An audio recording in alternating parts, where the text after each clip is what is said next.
The purpose of this is just to give an overview of, what direct is all about. What does it partake? Why are we using direct? What problems does it solve?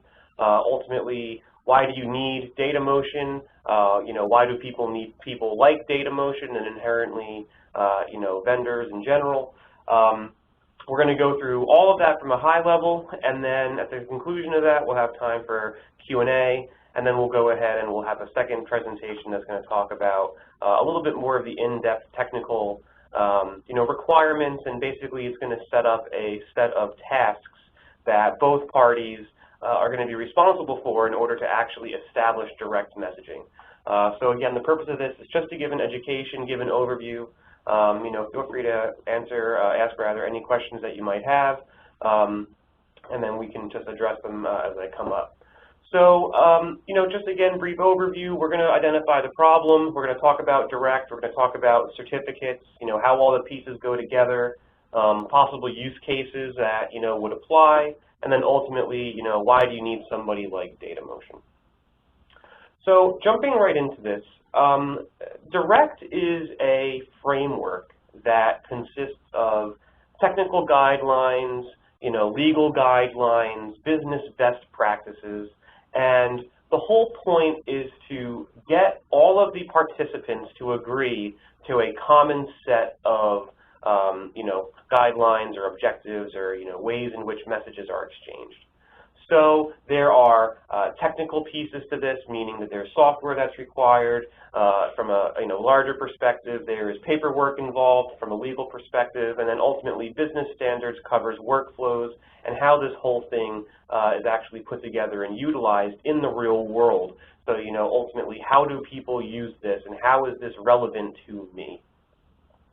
So what about direct, and how did we get here? So traditional challenges that we have stemming from, years ago and even up to current day, really are echoing the same general tones.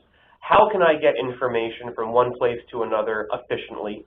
How can I verify that it got there in some kind of secure way, that my information or anybody's information isn't just exposed? If you send it electronically, how do you know that it actually got there? What's your verification? How do I even know that the people that I'm sending this message to is really the people that I expect them to be? And then, stemming it even further in terms of a challenge is really where, how do I as a patient, or how do I as some external party actually have access to that data that is, really mine, or transfer it to somebody else for a referral basis, et cetera. So these are all challenges that, direct has been, hopefully put together in order to solve. So when we talk about use cases and we talk about people who use direct, commonly it's for people that are doing, EHR systems to EHR systems. So commonly like hospitals to hospitals, doctors' practices to doctors' practices, depending on the software that they run. So a lot of it is, at a very high organizational level. You have a lot granular in the sense of like doctor to doctor, practitioner to practitioner, just in the sense of referrals, passing back information, x-rays, that kind of stuff. Of course, the patient-to-doctor relationship, and then ultimately an obvious one where you can send out information to other clinical, laboratories or pathology departments or things along those lines. Third-party resources outside of any system altogether. And actually, on that note, that's something that DataMotion can actually leverage and bring to the table for you guys in terms of use cases. We'll talk about that a little bit later. So some terms to know. As we go through this process and as you start talking about direct more in depth and you start trying to, get people to use it and really give people an understanding of what it's all about, you're going to run across some terms. So the first term is a HISP.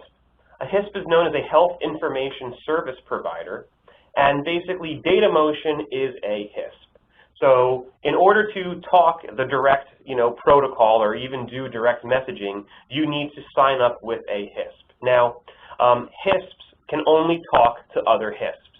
So a good analogy that can be used is that, you have Gmail, which is running the Gmail mail server, and then you have AOL, which is running AOL's mail server. You need to have somebody to send an email. same rules apply when you're talking about direct. It's just that DataMotion is running a direct-enabled email server, and so are other HISPs. Another function of the HISP is actually to issue and regulate certificates. Now, certificates are used to encrypt and decrypt messages, but basically HISPs are the ones that control the access to those certificates and basically issue certificates to customers. Why? The reason for that is because HISPs participate in what is known as a trust bundle. So a trust bundle is a governed collection of certificates where basically all of the HISPs come together and say, all right, well, if you want to exchange messages with any of my customers, use this certificate in order to open messages or encrypt them for us. And then that way, anybody who's talking in this trust bundle will have access to everybody else's certificates, and therefore, that's how we can have a successful messaging exchange. Is it possible to be a HISP and not be part of a trust bundle? Absolutely. However, in order for meaningful use, in order to hit other qualifications on a federal level, you have to participate in what's known as the production direct trust bundle, which DataMotion participates in. But if you come across a HISP that is not in the trust bundle and we want to interact with them, then it's a very simple root certificate exchange. The next one, a trusted agent, is it's pretty important because this covers that legal aspect of direct and really verifying, who are the people that I'm sending my messages to.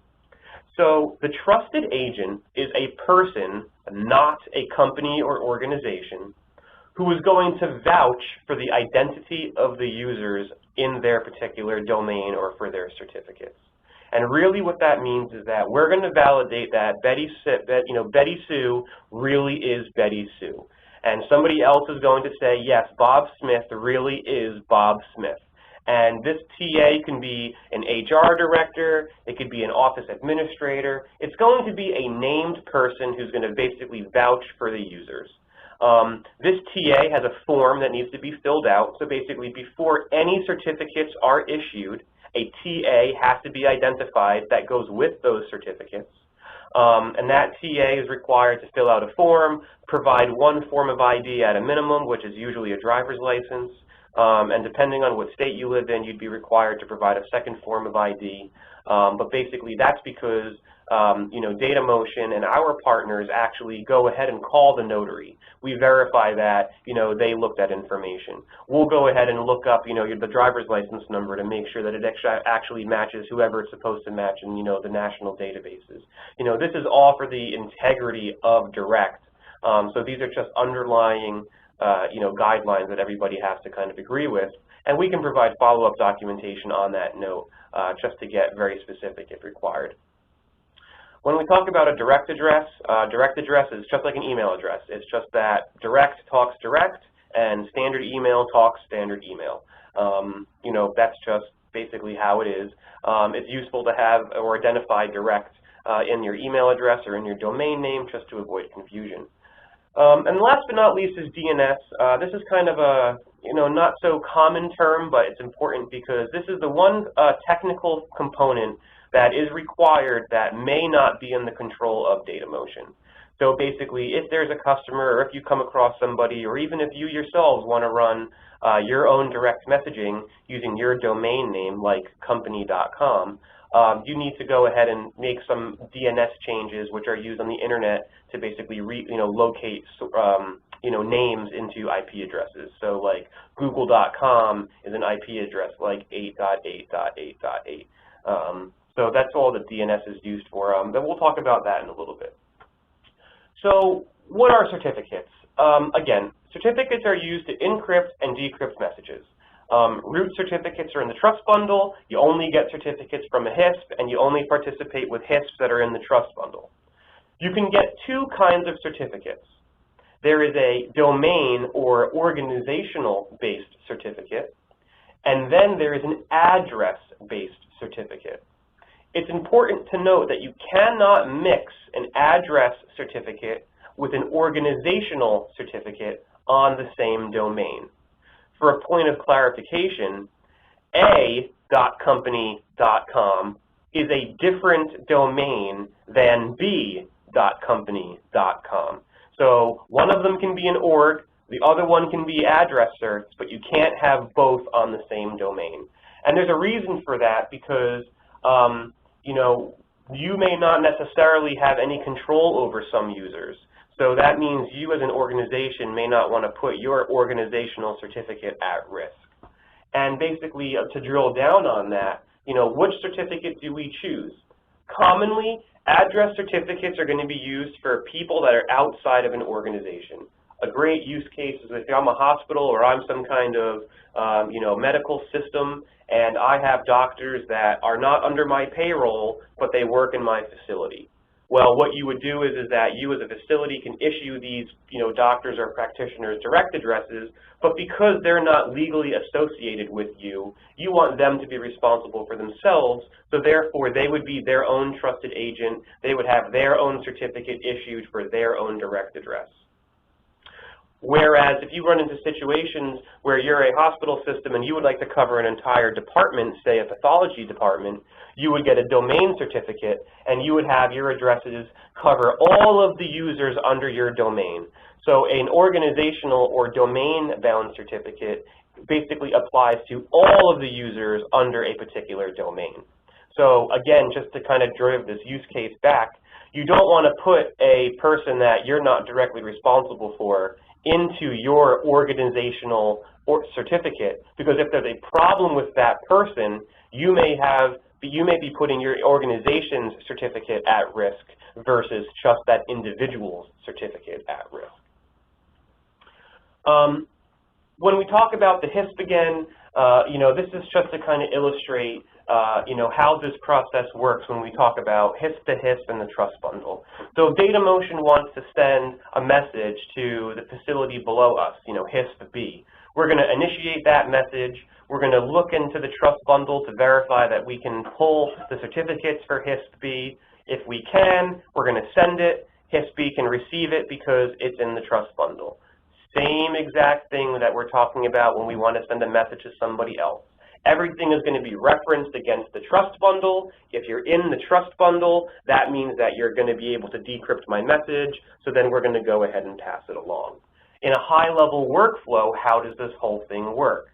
So we're going to go ahead and we're going to create a new message somehow, some way, whether it's via software, whether it's manually, no big deal on how it's initiated. DataMotion is going to go ahead and receive that message. We're going to use DNS and try and find the ultimate destination and verify that we can pull the certificates for the messages. That was the step about validating in the trust bundle. If all of that is successful, the receiving side will be able to get it. They'll be able to decrypt the messages because of the keys that are inside of the trust bundle, and then ultimately they can deliver it to their recipient. So high level, this is an overview of how you originate a message, encrypt it, deliver it, and then the other side can decrypt it. Who is DataMotion? At the end of the day, DataMotion is your HISP. We participate in the direct bundle. We are accredited and certified and agree to follow all of the direct standards, just like all the other HISPs. DataMotion is a founding member of the Direct Trust. We were one of the first 10 HISPs to come to market, so we have a vested interest in this and making sure that everybody is successful. When it comes to features and capabilities, DataMotion is also a capability to bridge the gap of older or legacy technology or protocols, similar to like XDR, which is commonly found on larger or older hospital systems like Epic or Meditech, for example. So DataMotion will basically allow or enable those legacy systems to communicate on the direct network.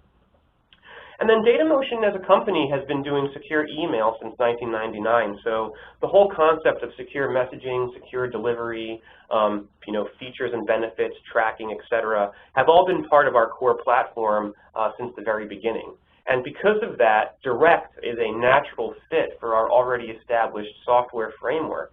And because of that, we can go ahead and offer a lot of additional features and benefits that a lot of competing HISPs can't, just because they haven't been in the market that long. Things like web portals and dynamic webmail.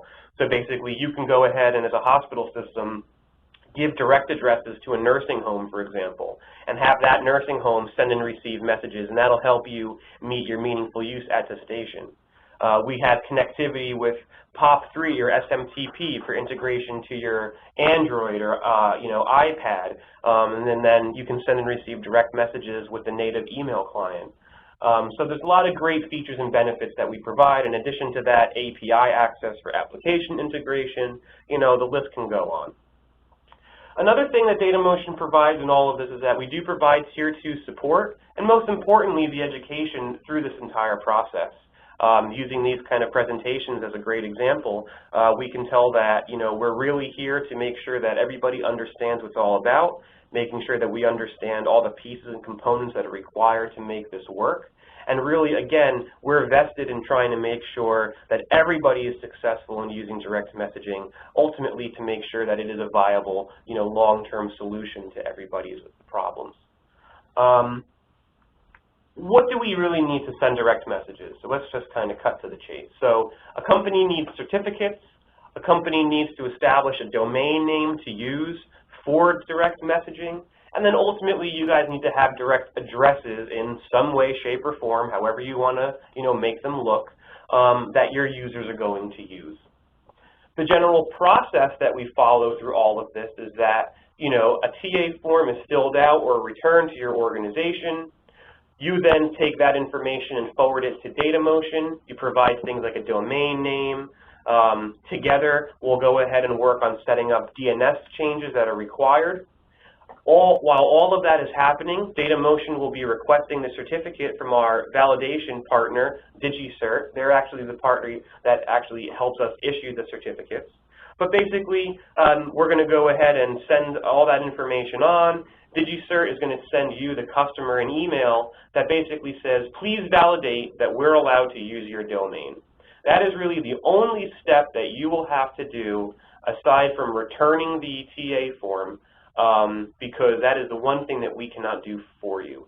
There are exceptions to that, which we can talk about at a later time, but for the most part, that will be the only step required by you, and everything else will be handled by DataMotion, and basically the last correspondence that you get from us is going to say, hey, your account's been created, you're ready to go and start sending direct messages. So the next steps that we talk about are going to be, what is our direct domain going to be? What are our direct addresses going to be? Who are going to be my TAs? How are we going to determine the TAs? Do you even want to get TA or trusted agents for, some of your practices? Those will all depend on workflows, which is why we need to identify them, understand the workflows of the particular organization, and that will directly impact the solution that we come to at the end.